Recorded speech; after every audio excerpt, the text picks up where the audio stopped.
اے خدا دے دے حق پہ جینے کا حوصلہ دے دے، کہ مجھ کو توفیق اے خدا دے دے، حق پہ جینے کا حوصلہ دے دے۔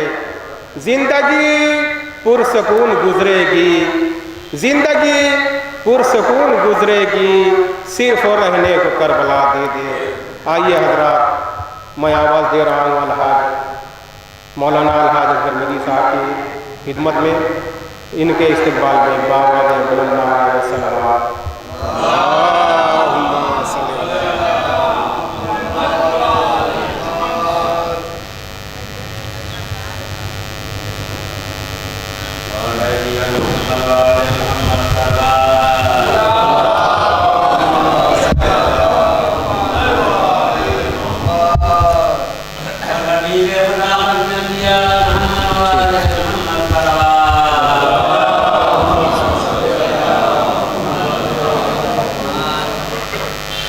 رحم اللہ من قرأ الفاتحہ۔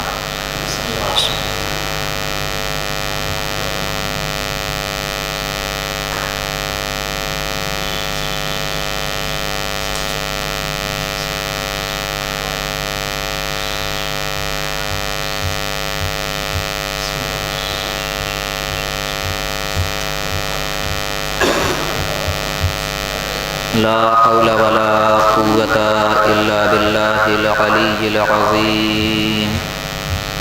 أعوذ بالله من الشيطان اللعين الرجيم، بسم الله الرحمن الرحيم۔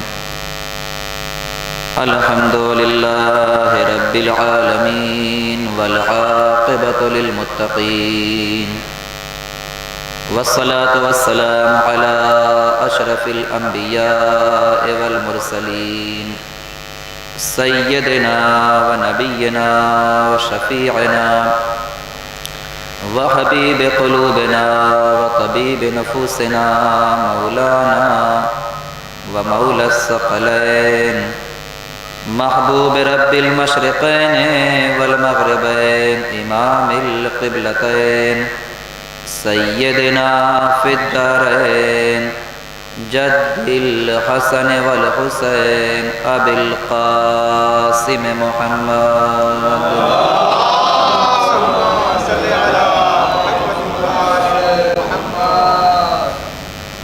ولعنة الله على أعدائهم وغاصبي حقوقهم ومنكري فضائلهم ومصائبهم وسخاوتهم وشجاعتهم وأمانتهم وعظمتهم وعطشهم ومحافلهم ومجالسهم أجمعين، من الآن إلى قيام يوم الدين، أما بعد، فقد قال رسول الله صلى الله عليه وآله وسلم: أولنا محمد وأوسطنا محمد وآخرنا محمد وكلنا محمد، صلوات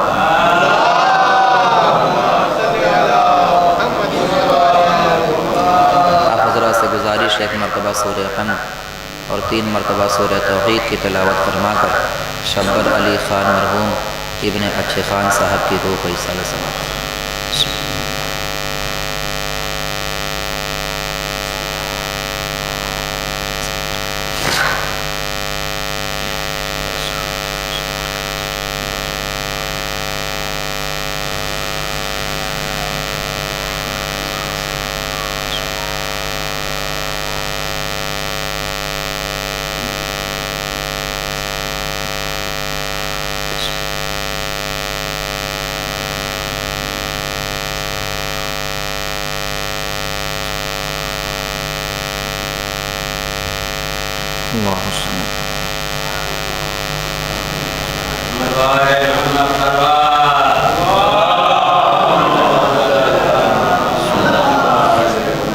ایک اس سے بہتر صلوات پڑھیے پر محمد وآلہ۔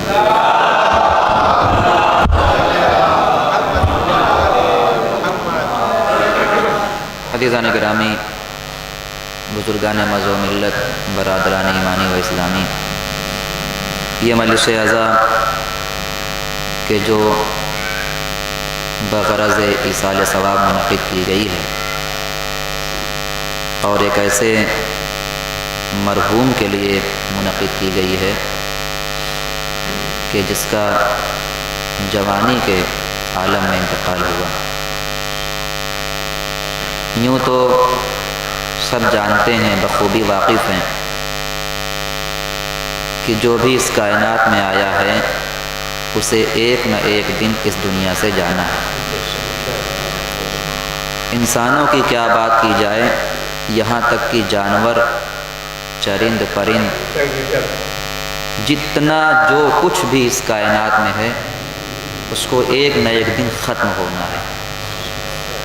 بس فرق یہ ہے کہ اور چیزیں مرنے کے بعد ختم ہو جاتی ہیں، لیکن علی کے شیعہ مرنے کے بعد ہی زندہ ہوتے ہیں۔ علی کے شیعہ مرنے کے بعد ہی زندہ۔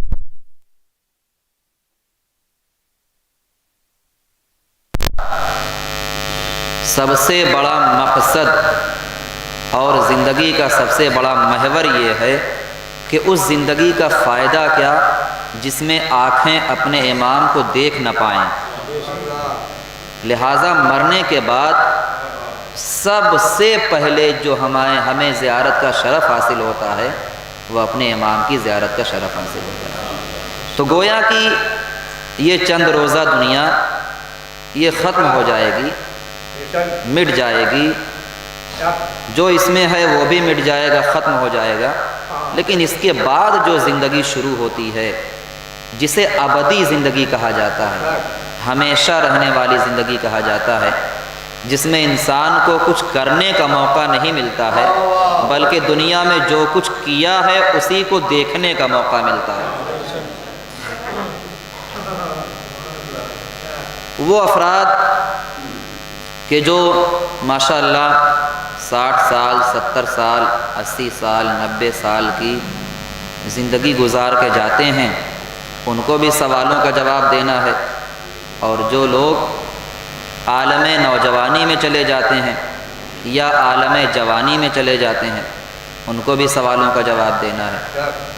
لیکن کبھی آپ یہ مت سوچئے کہ کامیابی یہ ہے کہ انسان زیادہ جیے، ایسا کچھ نہیں ہے۔ زیادہ جینا کامیابی نہیں ہے بلکہ اچھے طریقے سے جینا کامیابی ہے۔ اگر بات پہنچ رہی ہو تو زیادہ جینا کامیابی نہیں ہے، اچھے طریقے سے جینا کامیابی ہے۔ اس انسان کی زندگی کا کیا فائدہ کہ جو ایسے مرحلے میں ہو کہ وہ دوسروں کا محتاج ہو جائے۔ تبھی تک انسان کو زندگی سے پیار کرنا چاہیے جب تک اسے دوسروں کی ضرورت محسوس نہ ہو، اور وہ زندگی بڑی قابل احترام اور لائق ستائش اور قابل تحسین ہوتی ہے کہ جو خود اپنے بلبوتے اپنے کام کو انجام دیتی ہے۔ لیکن جہاں پر انسان کی زندگی دوسروں کے سپرد ہو جاتی ہے وہیں پر انسان کے ذہن میں یہ بات ضرور آ جاتی ہے کہ ابھی سے میں دوسروں کا محتاج ہو گیا۔ اتنا یاد رکھیے گا، مرنے کے بعد تو محتاج ہونا ہی ہونا ہے۔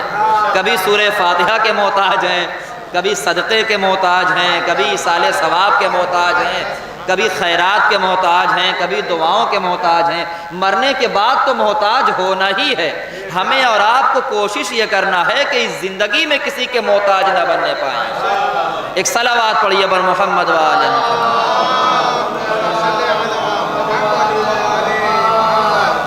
یہ دو چار باتیں جو میں عرض کر رہا ہوں جان بوجھ کر عرض کر رہا ہوں تاکہ اس کا ایک مقصد ہو کہ ہم جو زندگی بسر کر رہے ہیں تو کس ہدف کے ساتھ زندگی گزار رہے ہیں۔ آپ اتنا یاد رکھیے، دنیا میں جتنی بھی چیزیں آپ کو چلتی پھرتی ٹہلتی گھومتی نظر آ رہی ہیں، زیدی صاحب، ہر چیز کا ایک مقصد ہے، ہر چیز کا ایک مقصد ہے۔ اگر یہ مائک چل رہا ہے تو اس کا بھی ایک مقصد ہے، منبر بنایا گیا اس کا بھی ایک مقصد ہے، امام بارگاہ تعمیر ہوا اس کا بھی ایک مقصد ہے، کہیں پر نہریں جاری کی گئیں تو اس کا بھی ایک مقصد ہے، کہیں پر ہینڈ پمپ کا انتظام کیا گیا تو اس کا بھی ایک مقصد ہے، کہیں پر اور کچھ بنوایا گیا تو اس کا ایک مقصد ہے۔ دنیا میں کوئی بھی چیز بنا مقصد نہیں بنائی جاتی ہے۔ تو جب یہ طے پا گیا کہ کوئی بھی چیز بنا مقصد بنائی نہیں جاتی ہے تو آؤ چلو اللہ سے پوچھیں کہ اللہ جب کوئی چیز بنا مقصد بنائی نہیں جاتی ہے تو آخر تو نے ہمیں کس مقصد سے پیدا کیا ہے، تو نے ہمیں کس ہدف کے تحت پیدا کیا ہے۔ تو عجب نہیں آواز قدرت آئے، ہم نے تمہیں اس لیے نہیں پیدا کیا ہے کہ تم سڑکوں پہ اکڑ کے چلو، ہم نے تمہیں اس لیے نہیں پیدا کیا ہے کہ کھاؤ اور پیو لیکن کھانے اور پلانے والے کو بھول جاؤ، ہم نے تمہیں اس لیے نہیں پیدا کیا ہے کہ اچھے لباس پہن لو، اچھے لباس، ہم سنیے گا جملہ، ہم نے تمہیں اس لیے نہیں پیدا کیا ہے کہ اچھے لباس پہن لو اور مال و زر کو جیب میں بھر لو اور وقت کے فرعون بن جاؤ، ہم نے تمہیں اس لیے نہیں پیدا کیا ہے کہ اپنی شکل و شباہت کو اور اپنی خوبصورتی کو، اپنے حسن و جمال کو دوسروں کے سامنے پیش کر کے اپنے کو سب سے اچھا سمجھنے لگو۔ میں کہوں گا اے میرے معبود پھر تو نے ہمیں پیدا کیوں کیا ہے؟ تو عجب نہیں کہ آواز قدرت آئے کہ تمہاری زندگی کا صرف دو مقصد ہے، ایک مقصد یہ ہے کہ خدا کی عبادت کرو، دوسرا مقصد یہ ہے مخلوق کا ساتھ دو، صرف دو مقصد ہے۔ اور اسلام کی تعریف آپ اٹھا کے دیکھیں، تعریف اسلام کی کیا ہے؟ اسلام کی تعریف پتہ ہے کیا ہے؟ سنیے گا غور سے، حدیث ہے۔ اسلام خالی نماز کو نہیں کہتے ہیں، اسلام کی تعریف ہے کہ اپنے خدا کی اطاعت کرنا اور دوسروں کے ساتھ شفقت اور محبت سے پیش آنا۔ اور فرمایا آپ نے کیا تعریف کی گئی ہے؟ اپنے خدا کی عبادت، جتنے بھی افراد آپ کے سامنے ہوں ان سے احترام کے ساتھ، ادب کے ساتھ، محبت کے ساتھ پیش آنا، یہ ہے اسلام کی اصلی تعریف۔ اب اگر کوئی اسلام کا ماننے والا ہے تو اس کے ذہن میں یہ بات ضرور ہونی چاہیے کہ اسلام کہاں ہے اور ہم کہاں ہیں۔ دیکھیے اصل مقصد کیا ہوتا ہے مجلسوں کا؟ مجلسوں کے جہاں بہت سارے مقاصد ہیں وہیں پر ایک مقصد یہ بھی ہے کہ یہ مجلسیں بتائیں گی کہ سچ کیا ہے، جھوٹ کیا ہے، حق کیا ہے، باطل کیا ہے۔ توجہ فرما رہے ہیں آپ؟ حق کیا ہے، باطل کیا ہے، اسلام کی صحیح تصویر کیا ہے اور اسلام کی غلط تصویر کیا ہے۔ کیونکہ آج کل کے زمانے میں صرف یہ طے کرنا کہ اسلام کی صحیح تصویر کیا ہے، حقیقی تصویر کیا ہے، یہ سب سے بڑا سوال ہے۔ کیونکہ ہر انسان نے اپنی مرضی کا اسلام اپنے لیے بنا رکھا ہے، ہر انسان نے، میں ایک جگہ کی بات نہیں کر رہا ہوں جہاں جہاں تک آپ کی نظریں جا رہی ہوں، ہر انسان نے اپنی مرضی کا اسلام، اپنے من کا اسلام اپنے لیے بنا رکھا ہے۔ اور ہوتا بھی یہی ہے کہ مجلسوں میں ذاکرین سے سامعین وہی حق سننا چاہتے ہیں جس کو خالی وہ حق سمجھتے ہیں۔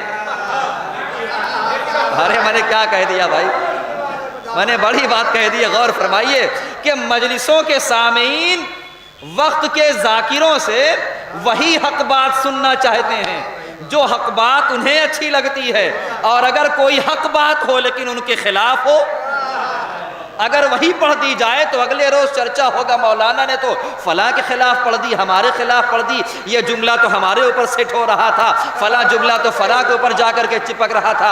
اتنا یاد رکھیے گا، مجلس کے لیے کسی ایک شخص کو عنوان اور موضوع نہیں بنایا جاتا، مجلس کے لیے مقصد صرف یہ ہوتا ہے کہ کم سے کم یہ بتایا جائے کہ اندر کیا ہے اور باہر کیا ہے، صرف یہ بتایا جاتا ہے کہ سامنے کیا ہے اور پیچھے کیا ہے۔ اب آج کل کے حالات پہ آپ کی ماشاءاللہ مجھ سے زیادہ نظر ہے، تو میں سوچتا ہوں کہ یہ مجلس جو 50 منٹ 1 گھنٹے کی ہے، کوشش یہی ہے کہ ذرا سا ادھر چلا جائے اور وقت کے ظالم کو پہچانا جائے۔ اسی لیے میں نے جو حدیث پڑھی ہے بہت مشہور، بہت معروف حدیث ہے، قوم کے بچوں کو یاد ہے، رسول اکرم کی زبان اقدس گویا ہوئی،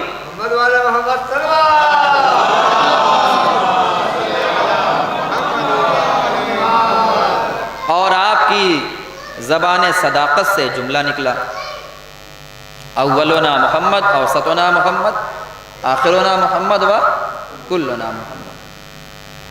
اول بھی محمد ہے، اوسط بھی محمد ہے، آخر بھی محمد ہے، اور ہم سب کے سب محمد ہیں۔ غور طلب بات یہ ہے کہ اللہ کے رسول نے، جسے خدا نے خود اپنے پاس سے علم دیا ہے، جسے علم لدنی حاصل ہے، جسے علم غیب حاصل ہے، اس نے آخر اپنی زبان سے اول کو محمد کیوں بتایا؟ اسی کے ساتھ ساتھ اوسط کو محمد کیوں بتایا؟ اسی کے ساتھ ساتھ آخری کو محمد کیوں بتایا؟ یہاں تک کہ اس گھرانے میں جتنے ہیں سب کو محمد بتا دیا۔ بھائی دیکھیے، یہ نبی وہ ہے کہ جو کچھ بولتا ہی نہیں ہے جب تک کہ وہی کچھ اشارہ نہ کرے، یہ وہی کلام کرتا ہے جو وہی بولتی ہے، اس کے سوا محمد کی زبان سے کچھ نکلتا نہیں ہے۔ تو آخر محمد نے، وقت کے رسول نے محمد سے شباہت کیوں دی کہ اول بھی محمد ہے، اوسط بھی محمد ہے، آخری بھی محمد ہے، سب کے سب محمد ہیں؟ ہو تو یہ بھی سکتا تھا کہ اللہ کا رسول کہتا کہ ہمارا اول بھی علی ہے، ہمارا اوسط بھی علی ہے، ہمارا آخری بھی علی ہے، یہاں تک کہ ہم سب کے سب علی ہیں۔ اب یہاں پر مجھے علامہ طاہر جرولی صاحب کا جملہ یاد آتا ہے، اللہ اس جملے کا ثواب ان کی روح کو عطا کرے۔ وہ کہتے ہیں کہ اللہ کا رسول چاہتا تو کہہ سکتا تھا کہ اول بھی علی ہے، اوسط بھی علی ہے، آخری بھی علی ہے، سب کے سب علی ہیں، لیکن اللہ کے رسول نے اپنے وقت میں ہو کر کے مستقبل کے آئینے کو دیکھا، اور جب مستقبل کے آئینے کو دیکھا تو ایسے ایسے علی سے بغض رکھنے والے نظر آئے۔ ایسے دیکھیے ان کا جملہ ہے، سمجھیے گا جملہ۔ وہ کہتے ہیں کہ مستقبل کے جب آئینے میں دیکھا اللہ کے رسول نے تو ویسے ایسے علی سے بغض و کینہ رکھنے والے نظر آئے، اتنے بڑے بڑے حاسد نظر آئے کہ نبی حیران ہو گئے۔ لہٰذا نبی نے کہا اول بھی محمد ہے، اوسط بھی محمد ہے، آخری بھی محمد ہے، ہم سب کے سب محمد ہیں۔ یعنی نبی نے بتایا یہ کہ دیکھو میں دیکھ رہا ہوں کہ جب ان سے ایک علی حلق سے نہیں اترتا تو 14 علی، اس لیے جو ہے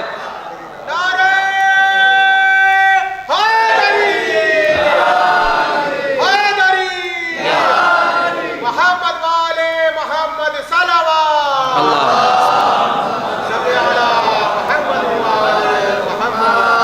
جب ان کی حلق سے ایک علی نہیں اتر رہا، ایک علی انہیں برداشت نہیں ہے، تو آخر یہ 14 علی کو۔ اب یہ اللہ کا کرشمہ ہے کہ اس نے صرف ایک علی تھوڑی نہیں بنایا۔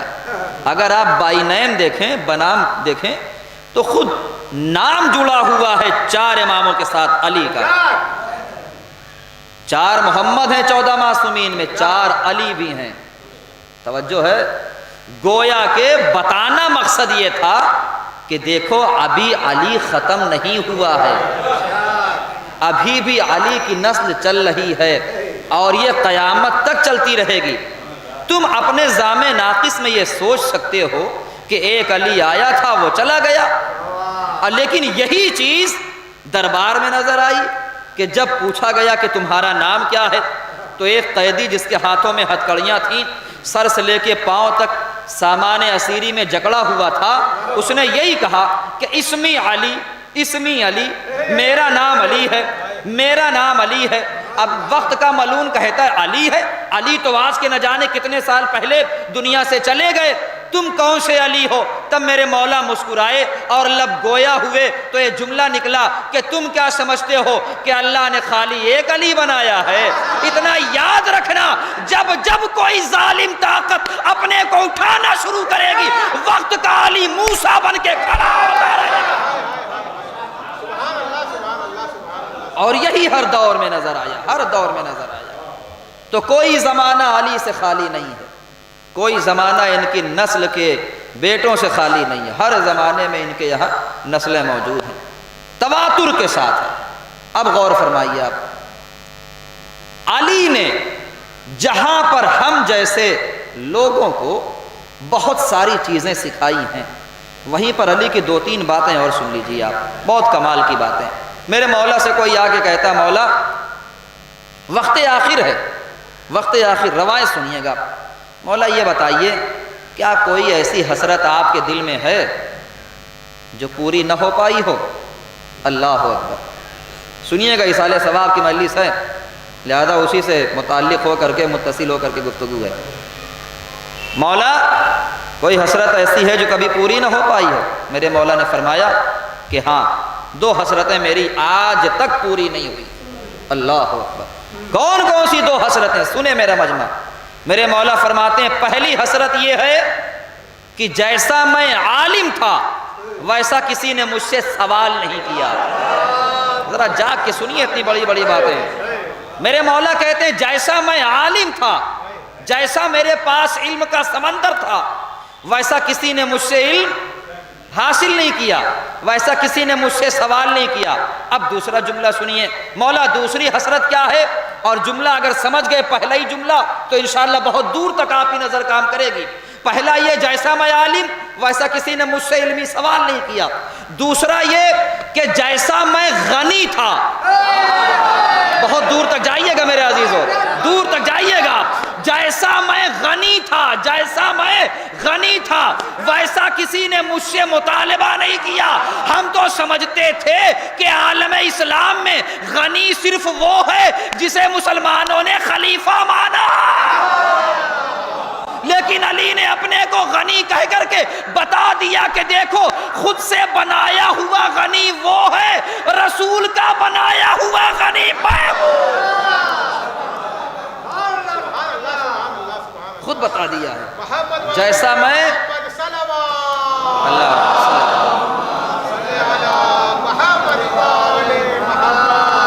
جیسا میں غنی تھا ویسا کسی نے مجھ سے مطالبہ نہیں کیا، کچھ مانگا نہیں ڈھنگ سے۔ اب آج کے ہم جیسے کمظرف لوگ اگر یہ سوچتے ہیں کہ مولا سے مانگتے نہیں ہیں، ملتا نہیں ہے، تو یہ ہماری معرفت میں کمی کی دلیل ہے۔ ان کے وہاں سے عطا میں کمی نہیں ہو سکتی ہے، ہمارے یہاں طریقہ سوال نہیں آتا ہے، طلب کرنے کا ڈھنگ نہیں ہے ہمیں جس طریقے سے مولا سے۔ ارے کمال کی بات ہے میرے عزیزو، یہ در تو ایسا در ہے کہ جہاں پہ بڑا کہہ رہا ہے کہ اس کی قسمت میں اولاد نہیں ہے اور چھوٹا کہہ رہا ہے میں نے ایک دیا، بڑا کہہ رہا بیٹا میں نے لوہے محفوظ دیکھا ہے اس کی قسمت میں اولاد ہی نہیں ہے، نواسا کہتا نانا میں نے 2 دیا۔ ارے بیٹا میں پڑھ رہا ہوں لوہے محفوظ اس کی قسمت میں اولاد نہیں ہے، تم کہہ رہے ہو کہ تم نے 3 دیا۔ آخر کار اس واقعے سے اتنا تو ضرور سمجھ میں آیا نا کہ دنیا کو اولادیں تقدیر سے نہیں بلکہ شبیر سے ملتی ہے۔ ایک صلوات پڑھیں۔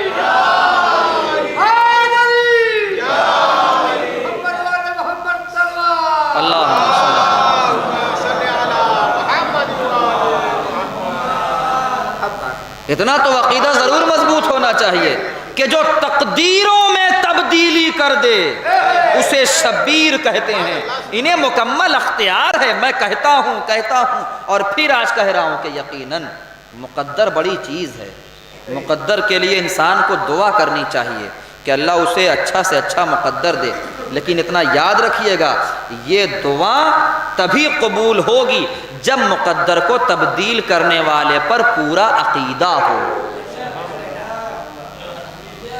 ارے جس کے مقدر میں جہنم تھی ذرا سا اس کے کلیجے میں زہرا کی محبت دیکھی، ایسا مقدر بدلا، صرف ذرا سی زہرا کی محبت، احترام نام فاطمہ۔ تو جس کے دل میں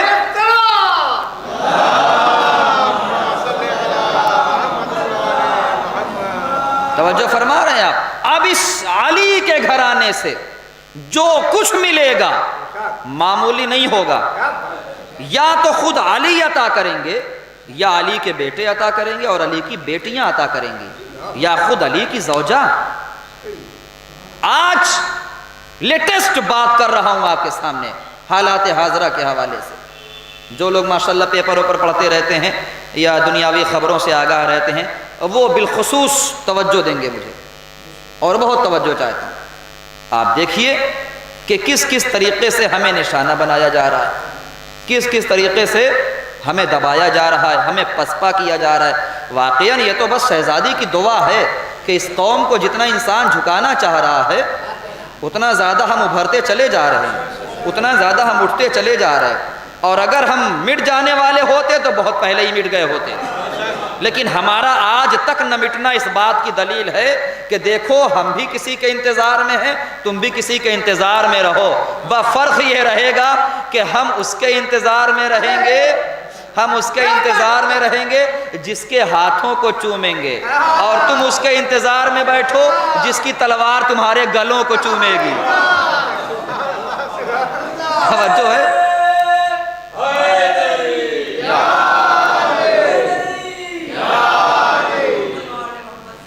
اللہ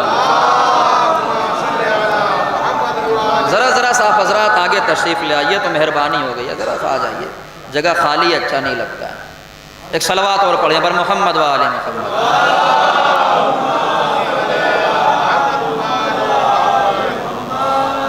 توجہ فرمائیے گا، میں نے کیا عرض کیا کہ یا تو خود یہ سبق دیں گے یا پھر ان کے گھرانے کی خواتین ہمیں درس دیں گی کہ دیکھو اسلام کو کیسے بچانا ہے، اسلام کو کیسے چلانا ہے۔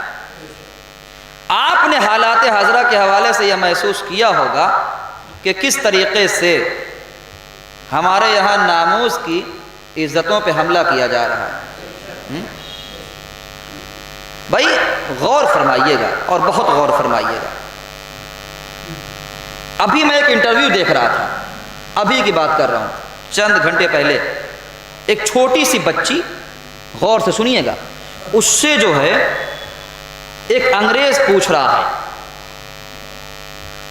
یہ تمہارے سر پہ چادر کیوں ہے، یہ تمہارے یہاں پردہ کیوں ہے؟ تو اس نے موبائل اٹھایا، یہ گلاس لگا ہوتا ہے نا موبائل پہ، کہنے لگا اس کور کو نکال دو اور اسے یوں ہی چھوڑ دو۔ ارے میں کیا کہہ رہا ہوں میرے بھائی، ذرا غور فرمائیے، توجہ فرمائیے گا۔ اس نے کیا کہا زاہدی بھائی کہ تمہارے یہاں پردہ کیوں ہے؟ اس نے کہا کہ موبائل، یہ گلاس نکالو اوپر کا اور اسے یوں ہی چھوڑ دو۔ کہا کیا باتیں کرتی ہو؟ کہا ہاں چھوڑ کے دیکھو، اگر گلاس ہے اور یوں چھوڑا جائے گلاس کے ساتھ تو موبائل پہ زیادہ حرف نہیں آئے گا، لیکن اگر گلاس نکال کر کے موبائل کو یوں ہی چھوڑ دیا جائے تو اس کا بہت بڑا نقصان ہو جائے گا، بہت بڑا نقصان، اور یہ بھی ہو سکتا ہے کہ موبائل ٹوٹ کے بکھر بھی جائے۔ تو اس نے کہا سنو، جس طریقے سے معمولی سی چیز کے لیے ایک پردہ ضروری ہے تاکہ اندر سے چیز خراب نہ ہو، اسی طریقے سے اسلام میں پردہ واجب ہے تاکہ اسلام اندر سے کھوکھلا نہ ہو۔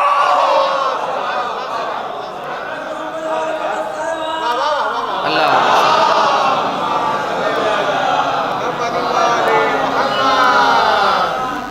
اب دیکھیے کس طریقے سے حجاب کے حوالے سے قوانین بن رہے ہیں، کس طریقے سے حجاب پر ان لوگوں نے جملے بولے اور کیا کیا باتیں کی ہیں۔ افسوس کی بات ہے کہ 3 سالوں سے یہ پورا ورلڈ، پوری کائنات جو ہے کورونا کی وبا میں مبتلا ہے، اور جب کورونا کا حملہ ہوتا ہے تب جن پر حجاب نہیں واجب ہے وہ بھی حجاب کرتے ہیں۔ ارے میں کیا کہہ رہا ہوں بھائی،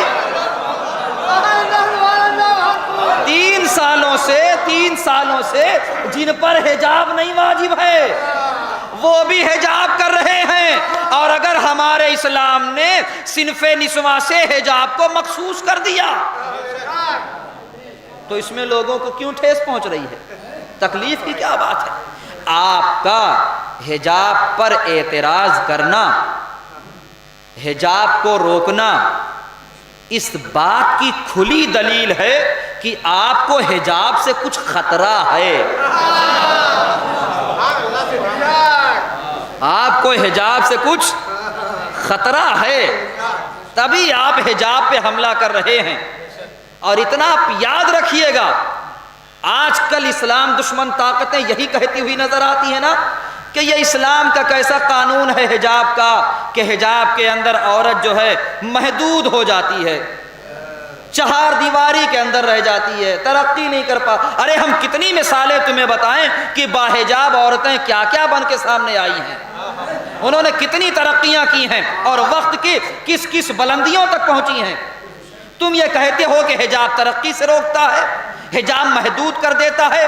اتنا یاد رکھنا، حجاب پردہ عورت کو محدود نہیں کرتا بلکہ محفوظ کر دیتا ہے۔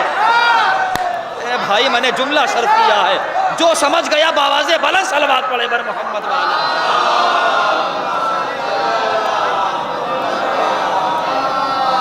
اس ایک جملے میں پوری تاریخ ہے۔ حجاب انسان عورت کو محدود نہیں محفوظ کر دیتا ہے۔ اتنا یاد رکھیے گا کہ کچھ چیزیں ایسی ہیں کہ اگر انہیں کھلے طریقے سے رکھ دیا جائے تو ان کے حسن میں کمی آتی رہتی ہے، لیکن اگر اس کو غلاف کے اندر رکھا جائے تو اس کا حسن محفوظ رہتا ہے، اس کی خوبصورتی باقی رہتی ہے۔ اب یہ آپ کیا کریے گا، یہ تو قانون قدرت ہے، بلکہ لفظ کو بدلوں ماشاءاللہ دانشور مجمع ہے میرے سامنے کہ یہ تو صرف حجاب قدرت نہیں بلکہ یہ صرف قانون قدرت نہیں بلکہ قانون فطرت ہے۔ بولیے گا سمجھدار لوگ، خالی قانون قدرت نہیں بلکہ قانون فطرت ہے کہ ہر قیمتی چیز کو پردے کے اندر رکھا جاتا ہے۔ ذرا پہنچیے میں کیا کہہ رہا ہوں۔ ہر قیمتی چیز کو، دنیا کا قانون ہے، ہر قیمتی چیز کو پردے کے اندر رکھا جاتا ہے تاکہ اس کی اہمیت باقی رہے، اس کی حفاظت باقی رہے۔ یہی وجہ ہے کہ اللہ نے دل کو سینے کے پردے میں رکھا، یہی وجہ ہے کہ اللہ نے دل کو سینے کے پردے میں رکھا، دماغ کو سر کے پردے میں رکھا، خوشبو کو پھول کے پردے میں رکھا، قرآن کو غلاف کے پردے میں رکھا، امام کو غیبت کے پردے میں رکھا۔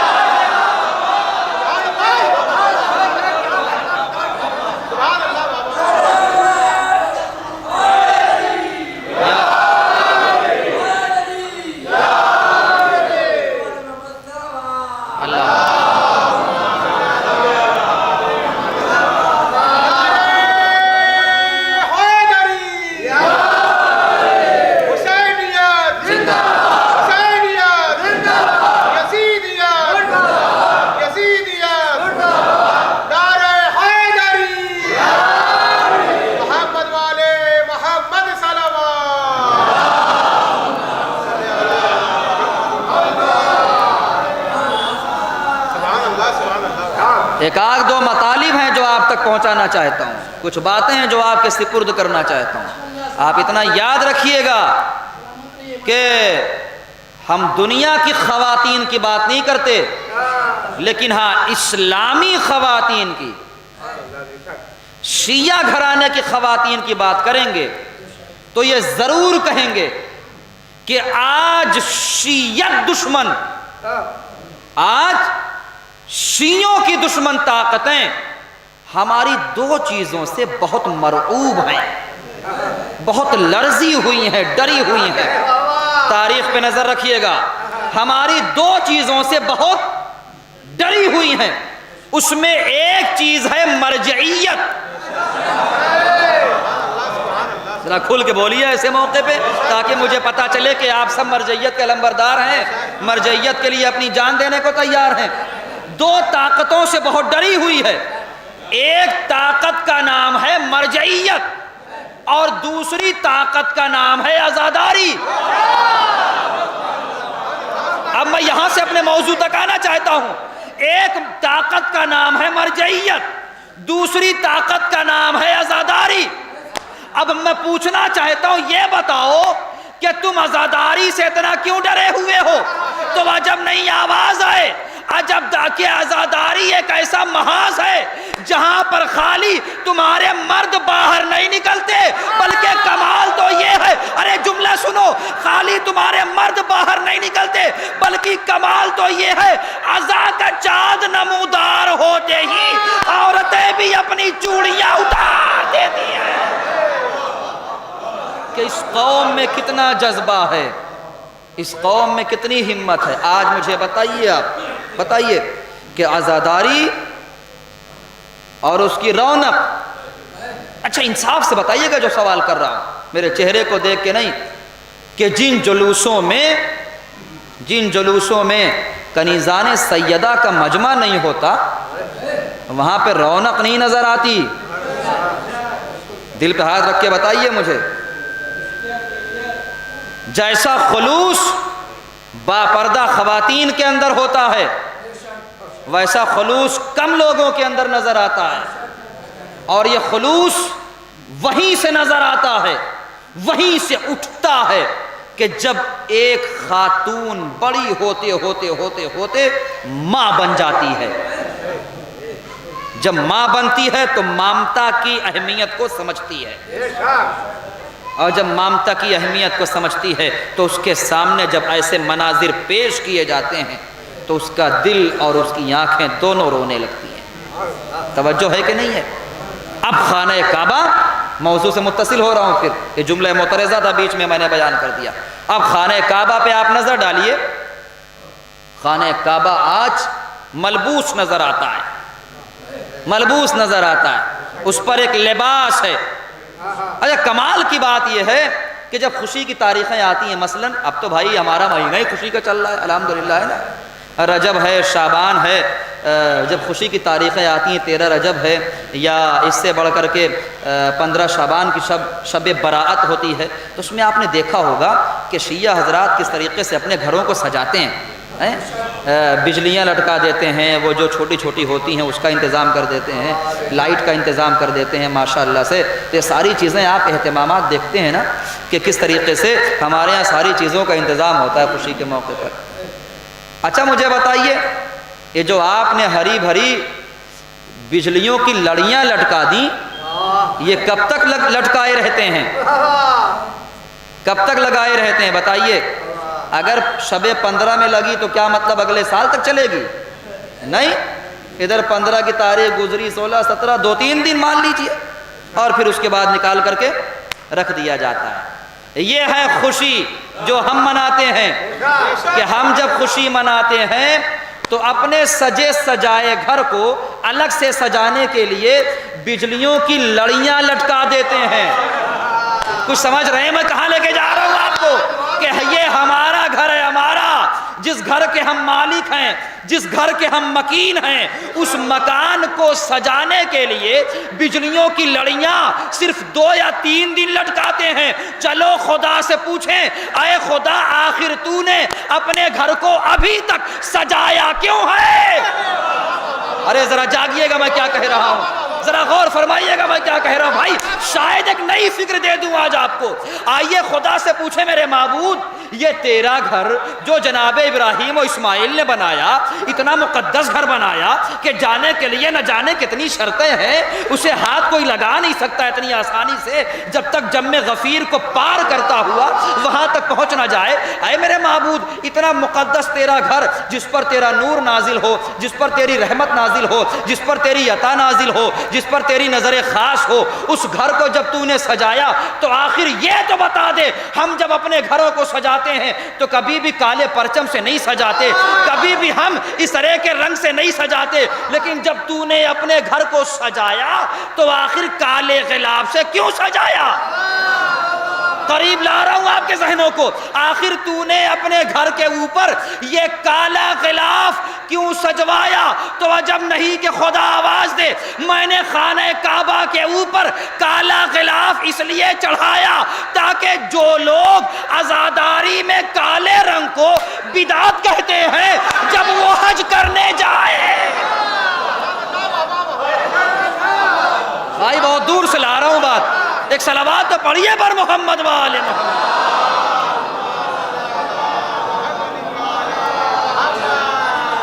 جو لوگ کالے لباسوں کو بدعت سمجھتے ہیں، جب وہ حج کے موقع پر میرے گھر کو آ کے دیکھیں تو انہیں یہ احساس ہو یہ کام تو خدا بھی کرتا ہے،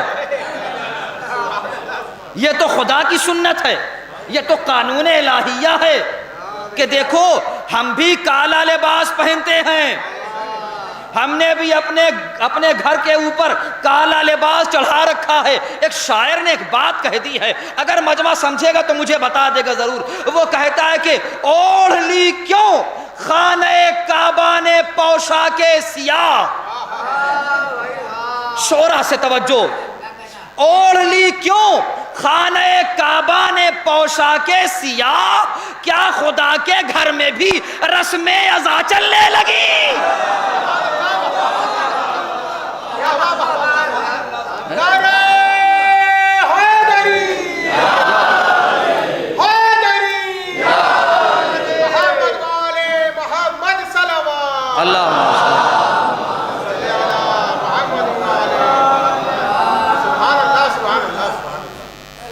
توجہ ہے. اب یہ پردہ آپ غور کریے گا. پردہ صرف اسلامی قانون نہیں ہونا چاہیے، انسانی قانون ہونا چاہیے. توجہ ہے یا نہیں ہے؟ صرف اسلام کے قوانین میں پردہ نہ ہو، انسانیت کے قوانین میں پردہ شامل ہونا چاہیے. اب آپ کیا کریے گا کہ اس پردے کے اندر کبھی کبھی بہت بڑی بڑی شخصیت ہوتی ہے، اور جب یہ پردہ رخ انور سے ہٹتا ہے تب سمجھ میں آتا ہے سوچنے والوں نے سوچا کچھ تھا اور ہے کچھ. اور کمال یہ ہے کہ علی پر شک کیا گیا کہ علی نے دھوکہ دیا ہے. اتنا یاد رکھنا، پردہ لگا کر چہرے پر دھوکہ وہ لوگ دیتے ہیں جو پردے کی عظمت کو سمجھتے نہیں ہیں. میں نے جملہ کہا بھائی. سوشل میڈیا پہ آج 2 پردے لگے ہوئے ہیں جو چل رہی بحثیں. 2 پردے لگے ہوئے ہیں. ایک پردے دار عورت کا چہرہ سامنے ہے، اس کا وجود ہے، اور ایک پردہ ہے جو مرد لگائے ہوئے ہیں، کالا کالا پردہ جو سر اور چہرے کو ڈھاکے ہوئے ہے. کچھ سمجھ میں آ رہا ہے؟ دونوں میں کیا فرق ہے؟ جو عورتوں کے سر پہ پردہ ہے وہ ان کا ذاتی پردہ ہے، وہ ان کا اسلامی پردہ ہے، قانونی پردہ ہے. اور جو پردہ یہ مرد کالا کالا پردہ لگا کے اپنے چہرے اور منہ کو ڈھاکے ہوئے ہیں، فرق یہ ہے عورت نے پردہ کیا تاکہ عزت بچائے، انہوں نے پردہ کیا تاکہ اپنی چوریاں بچائے. غور فرمائیے میں کیا کہہ رہا ہوں.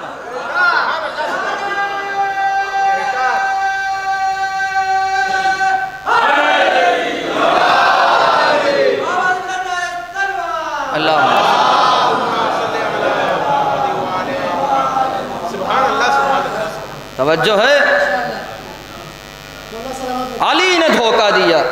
ارے جب علی نے اپنے رخ انور سے پردہ ہٹایا تو کہنے لگے دیکھو اور پہچانو تو صحیح، وہ عباس تھا اور یہ علی ہے.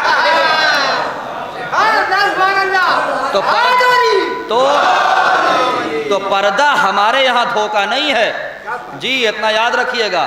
پردے سے دھوکہ وہ دیتے ہیں جو موقع نزاکت دیکھ کر کے پردہ کرتے ہیں، جو وقت ضرورت پردہ کرتے ہیں. ہمارے یہاں ضرورت کی بات ہی نہیں ہے، یہ تو جز ہے اسلام کا پردہ. یہ زمانہ رسول سے پردہ چلا آ رہا ہے اور یہ چلتا رہے گا انشاءاللہ. جب تک کہ پردے کا وارث پردے میں ہے تب تک یہ پردہ چلتا رہے گا. اب آخری بات اور پھر اس کے بعد دھیرے دھیرے مصائب تک پہنچنا چاہتا ہوں.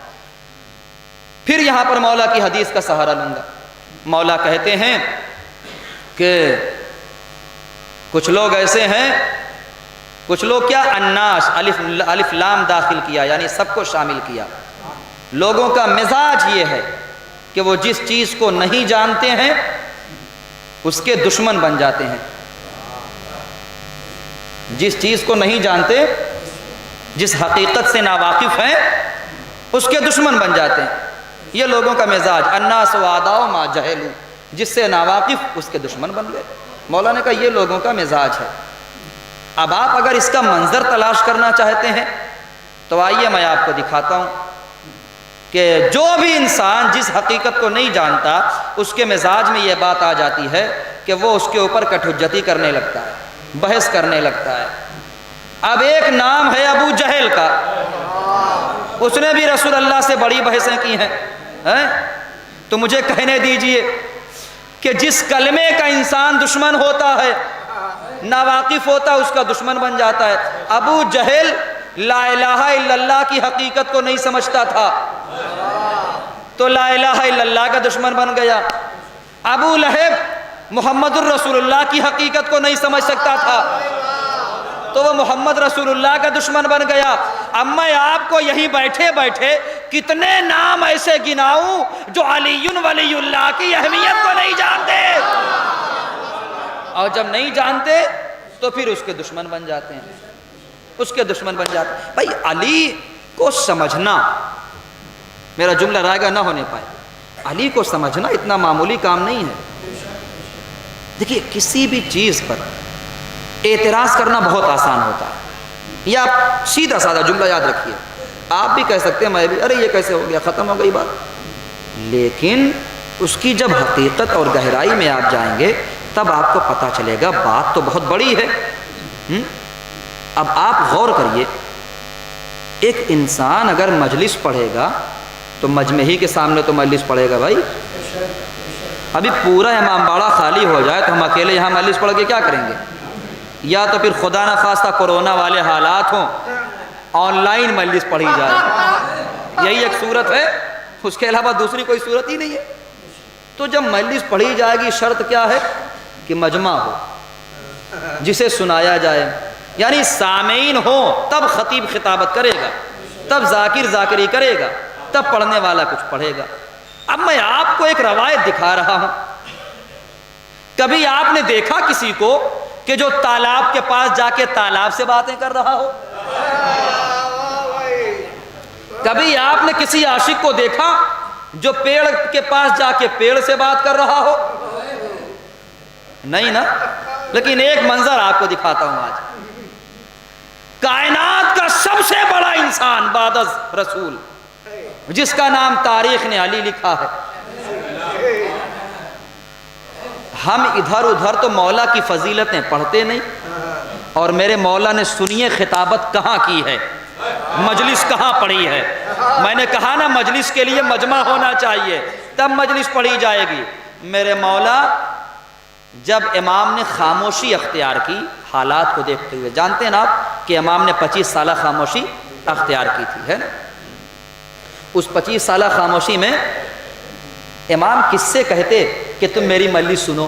ارے میں کیا کہہ رہا ہوں بھائی، جہاں پر علی کی دشمنی پہ درہم دیے جا رہے ہوں، دینار بانٹے جا رہے ہوں علی کی دشمنی پر، وہاں کون سا ایسا مائی کا لال تھا، کون سا ایسا جگرا والا تھا کہ جو علی کی مجلس سنتا بیٹھ کے، علی کا خطبہ سنتا؟ علی نے دیکھا دنیا مجھ سے روٹھ رہی ہے، دنیا مجھ سے خفا ہو رہی ہے، دور ہو رہی ہے. علی نے اپنے گھر میں کنواں بنایا، علی نے اپنے دارالشرف میں جی ایک کنواں بنایا.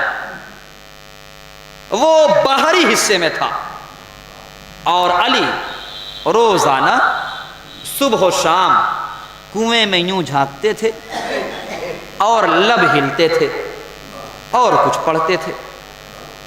گزرنے والوں نے ایک آدھ 2 دفعہ 3-4 دفعہ دیکھا، سوچا کہ علی ایسے ہی کوئی عمل کر رہے ہوں گے، کچھ نہیں بولے. جب روزانہ کا معمول دیکھا علی کا تو ایک مرتبہ جب علی گھر سے باہر نکلے، آ کر کے ہاتھ پکڑ لیا. اے ابو طالب کے لال، ذرا یہ تو بتائیے کہ آپ کنویں کے اندر جھانک کے کیا پڑھتے ہیں؟ میرے مولا نے کہا تم یہ پوچھتے ہو کہ میں کنویں کے اندر سر ڈال کے جھانک کر کے کیا پڑھتا ہوں؟ ہاں بتائیے. میرے مولا نے کہا سنو، میں تمہارے سامنے بھی پڑھ سکتا تھا. سنیے گا جملہ میرے عزیزو اور داد دیجئے گا جملے کی. سنو، میں تمہارے سامنے بھی پڑھ سکتا تھا، لیکن میں نے تمہارے سامنے کیوں نہیں پڑھا؟ کنویں کے اندر کیوں پڑھا؟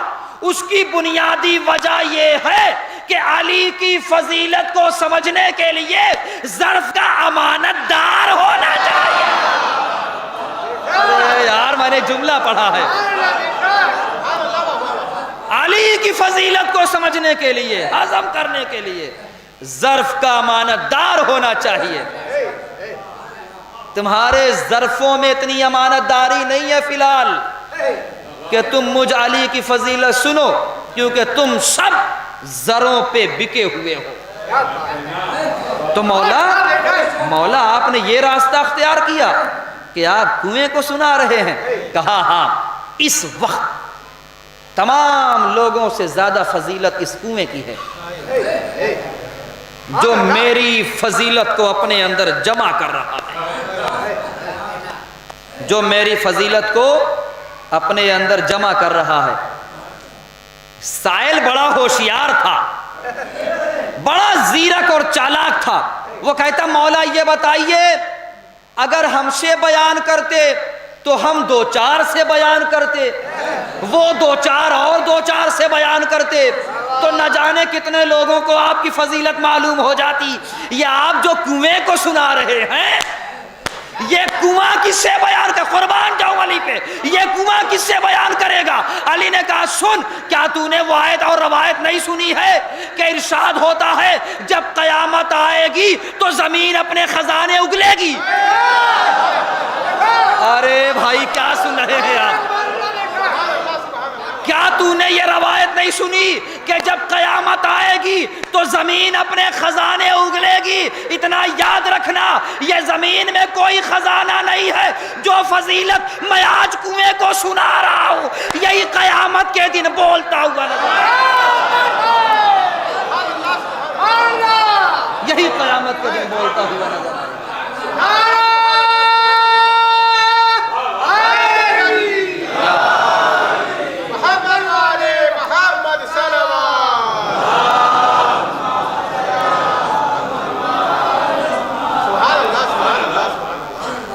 کوئی خزانہ وزانہ زمین میں گڑا نہیں ہے. میرے مولا نے وضاحت کر دی ہے، سب سے بڑے زمینی خزانے کا نام ہے فضیلت علی، محبت علی، ولایت علی. یہ زمین سنائے گی فضیلت علی کی. کیوں؟ اس لیے کہ زمین ہے تراب، امام ہے ابو تراب، تو تراب ہی ابو تراب کی فضیلت پڑھ سکتا ہے.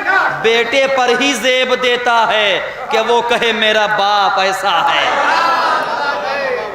غیروں پہ اتنا اچھا نہیں لگے گا جتنا اچھا بیٹے کی زبان سے باپ کی تعریف لگے گی. بس مجلس تمام ہو گئی، وقت قریب پہنچ گیا. اب آپ غور کریے، آج علی پر درود و سلام ہر طرف سے بھیجا جا رہا ہے.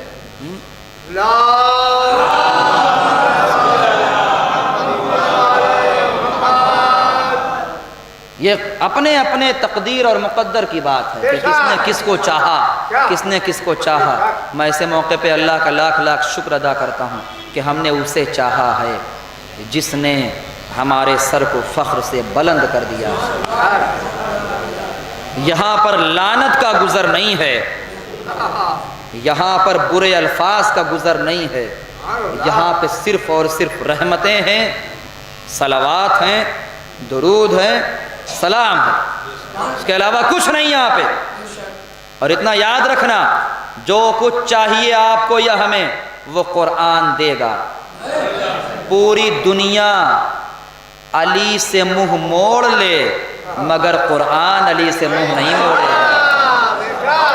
یہ خود ایک ٹاپک ہے جو میں نے بولا آپ کے سامنے. پوری دنیا علی سے غداری کر لے مگر اللہ کی کتاب قرآن علی سے غداری نہیں کر سکتی. اور نہ آج تک ہوا، ایسا نہ ہو.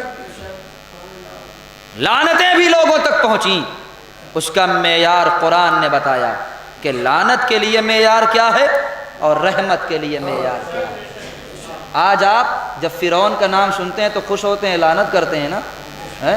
شداد کا نام سنتے ہیں، خوش ہوتے ہیں، لعنت کرتے ہیں. نمرود پہ لعنت کرتے ہیں نا. ایک نام اور لے لوں، مرزا غلام احمد قادیانی، اس پر بھی تو آپ لعنت کرتے ہیں. اور بھی ایک آدھ دو نام ہیں، ابو کذاب، اس پر بھی تو آپ لعنت کرتے ہیں. کیوں لعنتیں کرتے ہیں؟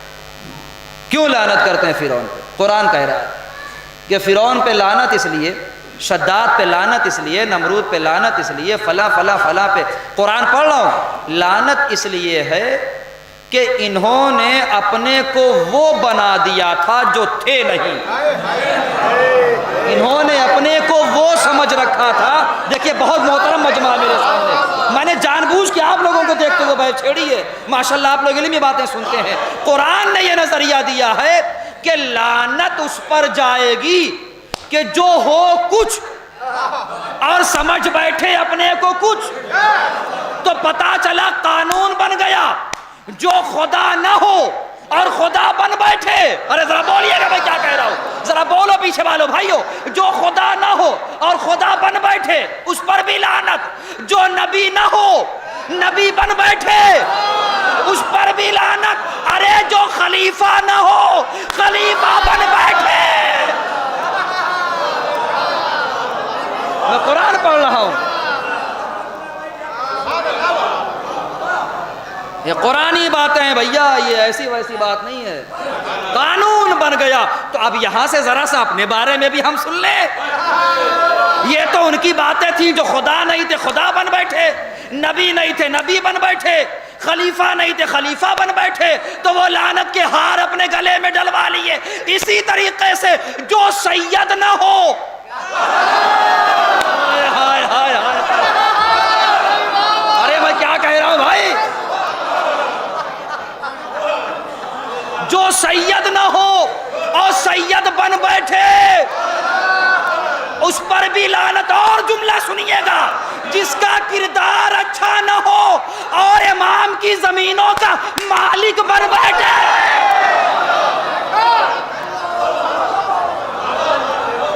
جس کا کردار اچھا نہ ہو، امام کی زمینوں کا مالک بن بیٹھے، متولی بن بیٹھے، اتنا یاد رکھیے گا، اس پر بھی قیامت تک لعنت ہونی چاہیے۔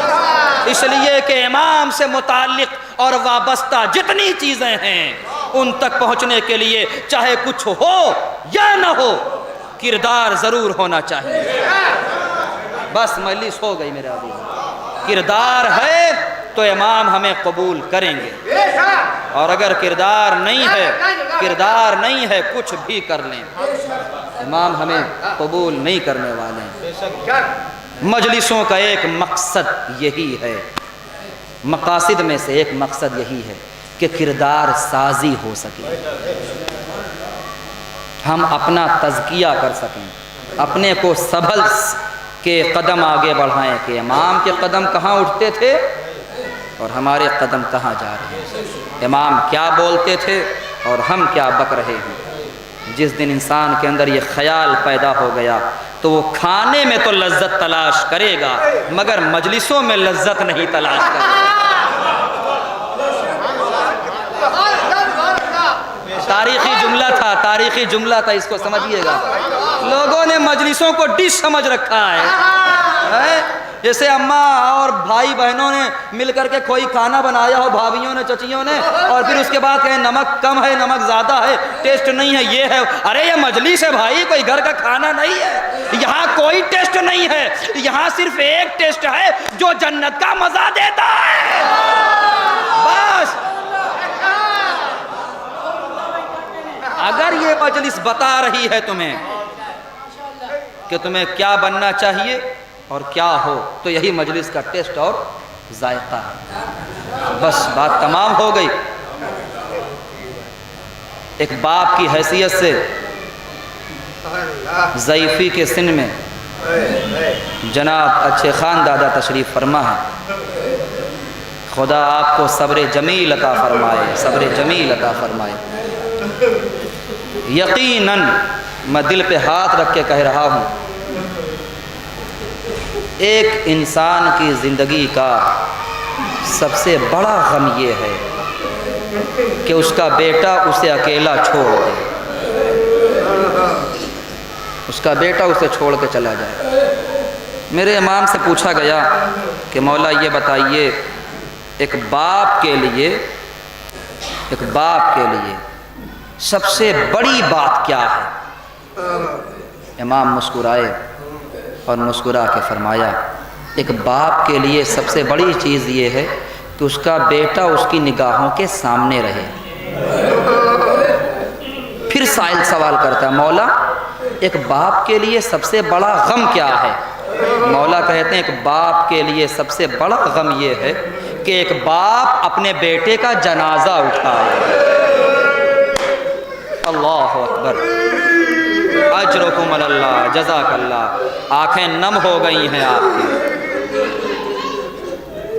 ایک بہترین کردار کے مالک شبر علی، جنہوں نے اپنے ماں باپ کو روتا بلکتا چھوڑ دیا۔ بیٹا باپ کی پیری کا سہارا ہوتا ہے، بیٹا آنکھوں کا نور ہوتا ہے، بیٹا میوے دل ہوتا ہے، دل کی ٹھنڈک ہوتا ہے، باپ کے لیے قوت بازو ہوتا ہے۔ اور جیسے جیسے بیٹا باپ کے سامنے پروان چڑھتا ہے باپ اپنے آپ کو اپنی ذمہ داری سے دھیرے دھیرے دھیرے دھیرے پیچھے کرتا ہوا نظر آتا ہے، اسے احساس ہوتا ہے نا کہ اب میری جگہ میرا بیٹا لے لے گا، اور یقیناً جانے والا اسی منزل پہ تھا، گھر دیکھ رہا تھا، باپ کو دیکھ رہا تھا، اللہ انہیں غریق رحمت کرے، لیکن کسی کو نہیں معلوم تھا کہ چند روز بیمار رہنے کے بعد یہ ہمیشہ کے لیے ہم سے جدا ہو جائیں گے۔ صبر کی تلقین ضروری ہے، صبر کی تلقین۔ مجھے انصاف سے بتائیے، خدا نہ کرے کسی باپ کو بیٹے کا غم دیکھنا پڑے، لیکن ہاں عموماً یہی دیکھا جاتا ہے نا، عموماً یہی دیکھا جاتا ہے کہ چھوٹے بھائی بڑے بھائی کا لاشا اٹھاتے ہیں، بیٹے باپ کا جنازہ اٹھاتے ہیں، چھوٹے بھائی بڑی بہنوں کا جنازہ اٹھاتے ہیں، مگر کربلا نے بالکل سے الٹ دیا ہے۔ کربلا میں بیٹے نے باپ کا لاشا نہیں اٹھایا، اور ایک جوان کا لاشا ضعیف باپ نے اٹھایا۔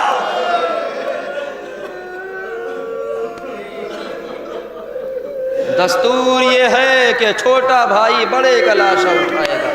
کربلا میں بڑے بھائی حسین نے چھوٹے بھائی عباس کے لاشے پہ گریہ کیا۔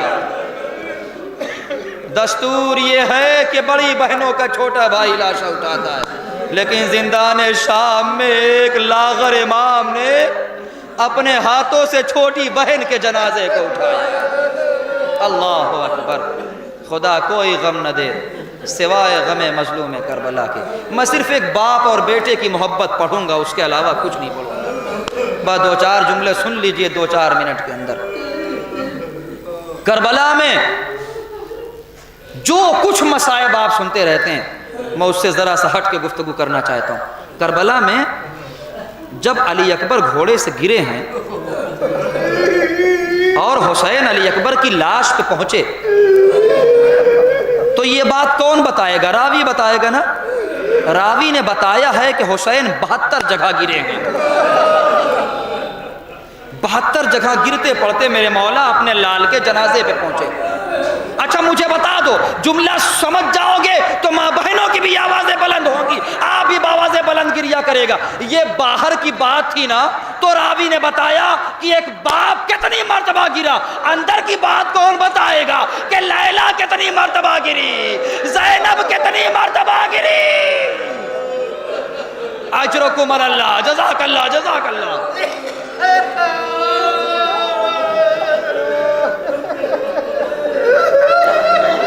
سب کچھ باتیں راوی نے بتائیں، لیکن اندر کی حالت نہیں بتا سکتا۔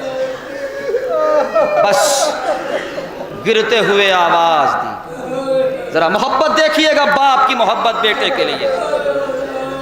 بس میں کچھ نہیں پڑھوں گا، ابتدا کر رہا ہوں اور انشاءاللہ ختم کر دوں گا کہ جب علی اکبر سوار ہو کر کے گئے، ساری روایتیں آپ جانتے ہیں، اور پھر جب گھوڑے سے زمین پہ آنے لگے تو سارے شہیدوں نے یہ کہے کہ پکارا تھا کہ آقا ہماری مدد کو آئیے۔ علی اکبر نے کیا کہا؟ بابا آپ پہ میرا سلام۔ کچھ مطلب سمجھے آپ؟ یعنی بابا آپ صبح سے لاشیں اٹھاتے اٹھاتے تھک گئے، میرے جنازے پہ آنے کی زحمت مت کریے گا، خالی میرا سلام۔ اب آئیے خیمے کی طرف۔ جیسے ہی علی اکبر نے کہا بابا میرا سلام، یہ آواز ایک باپ کے کلیجے نے سنی۔ روایت کہتی ہے حسین مسند پہ بیٹھے تھے، مسند چھوڑ کے کھڑے ہو گئے۔ حسین کا گھوڑا داہنے کھڑا ہوا تھا، حسین بائیں جانے لگے۔ حمید ابن مسلم کہتا مولا گھوڑا ادھر ہے، سواری ادھر ہے، بائیں کیوں جا رہے ہیں؟ میرے مولا نے کہا ارے میں کیا بتاؤں، جب سے میرا اکبر گرا ہے مجھے کچھ دکھائی نہیں دیتا، سامنے دھواں نظر آ رہا۔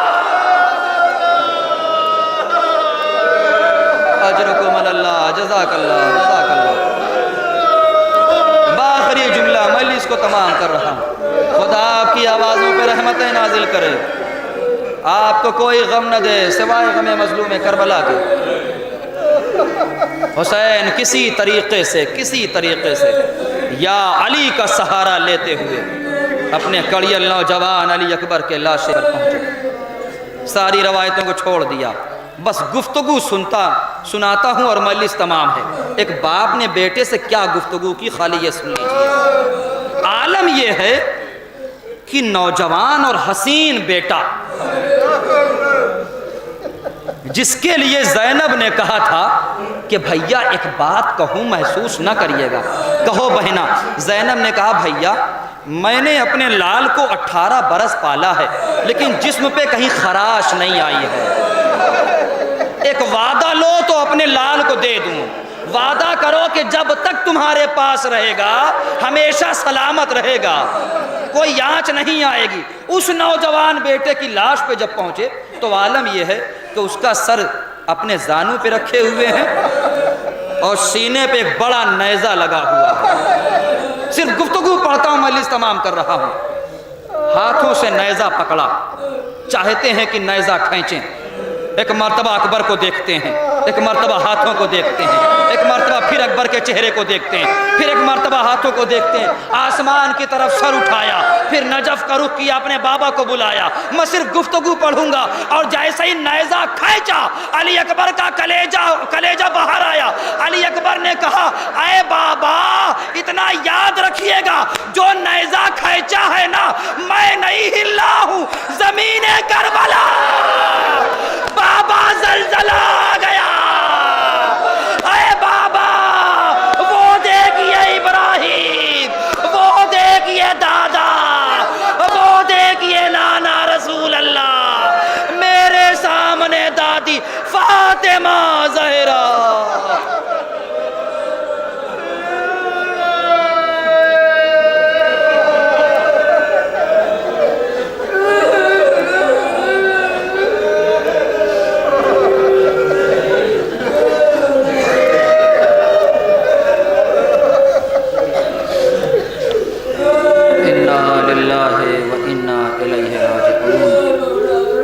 وَسَيَعْلَمُ الَّذِينَ ظَلَمُوا أَيَّ مُنْقَلَبٍ يَنْقَلِبُونَ اللهم ارزقنا زيارة قبر الحسين في الدنيا وشفاعة الحسين عليه الصلاة والسلام في الآخرة۔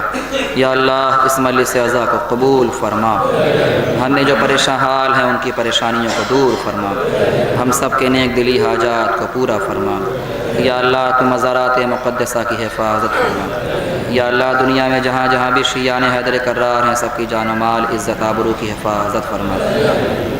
یا اللہ دشمن طاقتوں کو نیست و نابود فرما، دشمنان مرجعیت، دشمنان شیعت، دشمنان حجاب و اسلام ان سب کو نیست و نابود فرما۔ اس مجلس کا ثواب شبر علی مرحوم کی روح کو ایصال فرما، ان کے گھر والوں کو صبر جمیل عطا فرما، ان کے گھر والوں کو ان کی طرف سے اعمال خیر بجا لانے کی توفیق عطا فرما، حجت آخر کے ظہور میں تعجیل فرما، ہم سب کا شمار حضرت کے اعوان و انصار میں فرما۔ ربنا تقبل منا انک انت السمیع العلیم بحق محمد و آلہ الطاہرین۔ ایک مرتبہ سورہ حمد اور 3 مرتبہ سورہ اخلاص کی تلاوت فرما کر شبر علی خان مرحوم ابن اچھے خان صاحب کی روح کو ایصال ثواب عطا۔